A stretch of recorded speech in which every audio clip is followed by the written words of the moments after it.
जानते हैं कि देश में लॉकडाउन चल रहा है और ऐसे में कुछ जरूरी खबरें हैं जिनको आपको जरूर जान लेना चाहिए।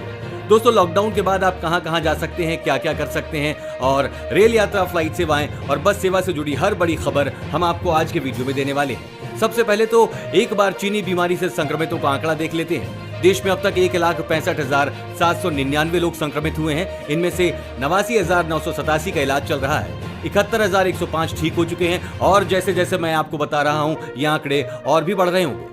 इसी के साथ दोस्तों, आज की बड़ी खबरों में आप देखेंगे लॉकडाउन के खत्म होते ही 1 जून से आपकी जिंदगी में होने जा रहे हैं ये 5 बड़े बदलाव, जान लें। और प्राइवेट और सरकारी 12वीं तक सबकी स्कूल फीस होगी माफ। आगे देखेंगे तेजी से फैल रहा है टिड्डियों का आतंक, हेलीकॉप्टर से छिड़काव करने का प्लान बना रही है सरकार। साथ ही 1 जून से चलने वाली इंडियन रेलवेज की 200 स्पेशल ट्रेनों का इन स्टेशनों पर होगा ठहराव। यहां देखिए पूरी लिस्ट। दोस्तों, हर खबर को विस्तार से जानने के लिए वीडियो देखते रहिए। ये सारी खबर आपके लिए बेहद जरूरी है। लेकिन उससे पहले इस वीडियो को बनाने में मुझे बहुत मेहनत लगती है और इस मेहनत के लिए वीडियो को आप एक छोटा सा लाइक जरूर कर दीजिए।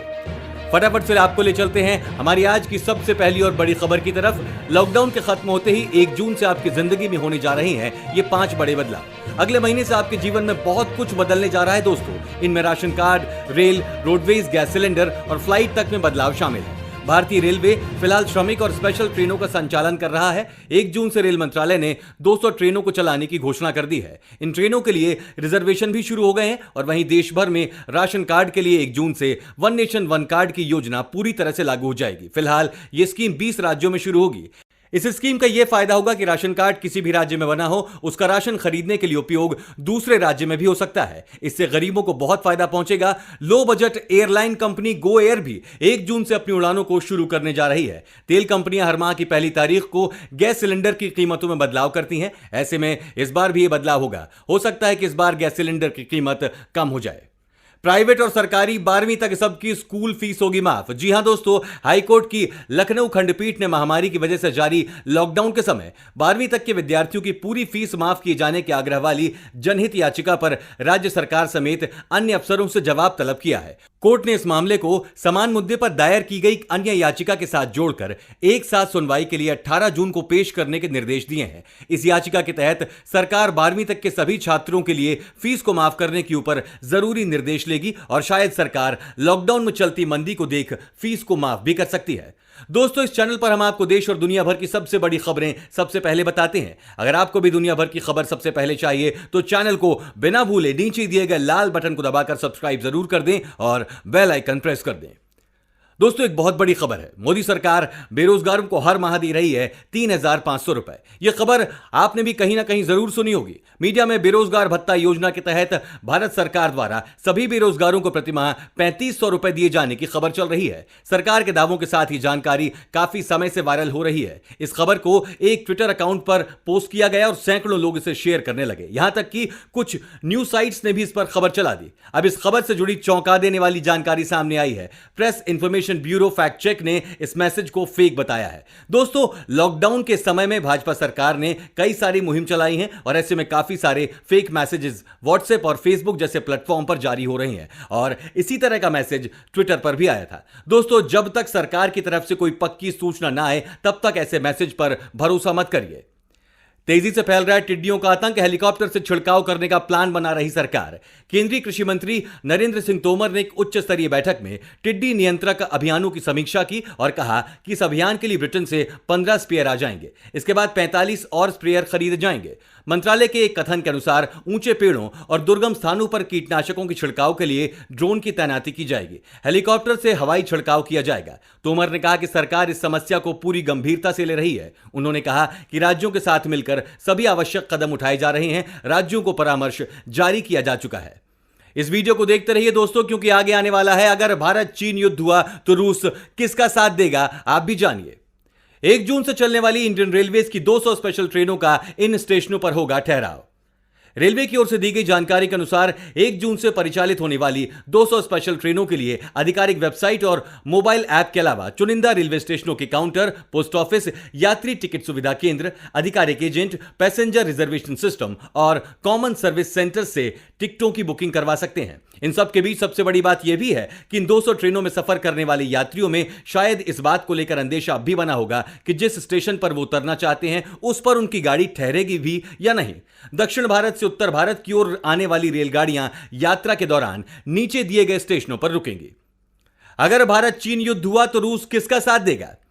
महामारी के समय में जहां एक तरफ सभी देशों के सामने आर्थिक और सामाजिक चुनौती पेश आ रही है, तो वहीं ऐसे समय में भी चीन अपने पड़ोसी देशों के साथ विवाद बढ़ाने से बाज नहीं आ रहा है। लेकिन भारत और चीन के बीच इस विवाद पर रूस का क्या रुख है, वो आप रूस की सरकारी मीडिया की रिपोर्टिंग देखकर भली भांति समझ सकते हैं। महामारी काल में सिर्फ रूस ही एकमात्र ऐसा देश है जो चीन की तरफदारी करता दिखाई दे रहा है। वहीं रूस के भारत के साथ भी बेहद गहरे संबंध है। हालांकि रशिया टुडे की एक रिपोर्ट के अनुसार चीन ने जिस क्षेत्र पर कब्जा जमाया है वो भारतीय भूमि है और चीन के दावों की ठीक उलट संपूर्ण लद्दाख क्षेत्र पर भारत शासन करने का वास्तविक अधिकारी है। रशिया टुडे की इस रिपोर्ट में इस बात पर भी सहमति जताई गई है कि भारत को अपने क्षेत्र में विकास पूरा करने का पूरा अधिकार है और चीन इसमें हस्तक्षेप करने वाला कोई नहीं होता। इससे स्पष्ट हो जाता है कि रूस के साथ साथ वहां की सरकारी मीडिया में भी भारत के पक्ष में ही रुख बनता दिखाई दे रहा है। इसी के साथ दोस्तों आप आगे की बड़ी खबरों में देखने वाले हैं, रेलवे में कई पदों पर वैकेंसी, सिर्फ इंटरव्यू से मिलेगी नौकरी। पूरी जानकारी के लिए देखते रहिए। साथ ही देखेंगे लॉकडाउन में भी दिल्ली गुरुग्राम बॉर्डर पर जाम, पास वालों को भी एंट्री नहीं दी गई। पूरा मामला देखने के लिए वीडियो को देखते रहिए दोस्तों। और योगी सरकार की तरफ से बड़ा कदम, 7.5 लाख श्रमिकों को रोजगार देने का प्लान। रेलवे में कई पदों पर वैकेंसी निकली है। रेलवे में नौकरी की चाह करने वालों के लिए कई पदों पर वैकेंसी निकली है। ईस्टर्न रेलवे के हावड़ा डिवीजन स्थित ऑर्थोपेडिक हॉस्पिटल में कॉन्ट्रैक्ट मेडिकल प्रैक्टिशनर और नर्सिंग सुपरिटेंडेंट के पदों पर भर्तियां की जानी है। भर्ती कुल कॉन्ट्रैक्ट मेडिकल प्रैक्टिशनर के 10 और सुपरिटेंडेंट के 40 पदों पर भर्तियां होनी है। कुल 50 पदों पर भर्ती के लिए आवेदन चल रहे हैं और आवेदन करने की आखिरी तारीख नजदीक है। इन पदों पर इच्छुक और योग्य उम्मीदवार 31 मई तक आवेदन कर सकते हैं। इच्छुक और योग्य उम्मीदवारों को अप्लाई करने के लिए ऑफिशियल वेबसाइट www.er.indianrailways.gov.in पर जाना होगा। वहीं दोस्तों एक बहुत बड़ी खबर आ रही है, चीन से सीमा विवाद पर पीएम मोदी अच्छे मूड में नहीं है। इसकी पुष्टि खुद अमेरिका के प्रेसिडेंट डोनाल्ड ट्रंप ने की है। भारत चीन सीमा विवाद पर अमेरिकी राष्ट्रपति डोनाल्ड ट्रंप का बड़ा बयान आया है। ट्रंप ने कहा है कि भारत और चीन के बीच बहुत बड़ा विवाद है। दोनों देशों के पास बड़ी आबादी और ताकतवर सेनाएं हैं। मैंने प्रधानमंत्री नरेंद्र मोदी से बात की। चीन के साथ जो चल रहा है उसको लेकर वो अच्छे मूड में नहीं है। मौजूदा स्थिति को लेकर दोनों देश खुश नहीं है। व्हाइट हाउस के ओवल ऑफिस में रिपोर्टर्स से बात करते हुए ट्रंप ने कहा कि मैं प्रधानमंत्री मोदी को काफी पसंद करता हूं। ट्रंप भारत चीन के बीच विवाद सुलझाने के लिए मध्यस्थता की पेशकश भी कर चुके हैं। लॉकडाउन में भी दिल्ली गुरुग्राम बॉर्डर पर जाम, पास वालों को भी एंट्री नहीं दी गई। चीनी बीमारी के बढ़ते मामलों को लेकर हरियाणा सरकार ने दिल्ली से सटे बॉर्डर को एक बार फिर सील कर दिया है। गुरुवार रात को यह फैसला लिया गया, लेकिन शुक्रवार की सुबह इसका असर बॉर्डर इलाकों में दिखा। दिल्ली गुरुग्राम बॉर्डर पर शुक्रवार सुबह बड़ी संख्या में लोग जमा हुए और यहां लंबा जाम लग गया। बता दें कि गुरुवार को ही हरियाणा के गृह मंत्री अनिल विज ने इस आदेश को जारी किया था। उन्होंने कहा कि दिल्ली के साथ लगते जिले हरियाणा के लिए बहुत बड़ी चिंता है। हमारे 80% केस उन जिलों में हैं जो दिल्ली से सटे हैं। ऐसे में बेहद जरूरी है कि दिल्ली से सटे हरियाणा बॉर्डर को सील रखा जाए। गौरतलब है कि इससे पहले भी हरियाणा ने बॉर्डर को सील किया था, हालांकि बाद में खोल दिया गया था। लॉकडाउन 4.0 में केंद्र सरकार ने एक राज्य से दूसरे राज्य के सफर को अनुमति दी थी, लेकिन इसके लिए दोनों राज्यों की सहमति जरूरी थी। रेलवे से जुड़ी एक बहुत बड़ी खबर आई है दोस्तों। रेल में यात्रा करने वाले ध्यान से सुन लें। 31 मई को देश में लॉकडाउन का चौथा चरण खत्म हो जाएगा। 1 जून से रेलवे ने 200 नई ट्रेनों को परिचालन करने का फैसला किया है। जून महीने से रेल सफर को लेकर रेलवे ने कई बदलाव किए हैं। यात्री अब 30 दिन की जगह 120 दिन पहले एडवांस में टिकट बुक करा सकते हैं। लॉकडाउन के दौरान चलाई जा रही विशेष ट्रेनों के लिए जारी दिशा निर्देशों में बदलाव करते हुए भारतीय रेल ने यह कदम उठाया है।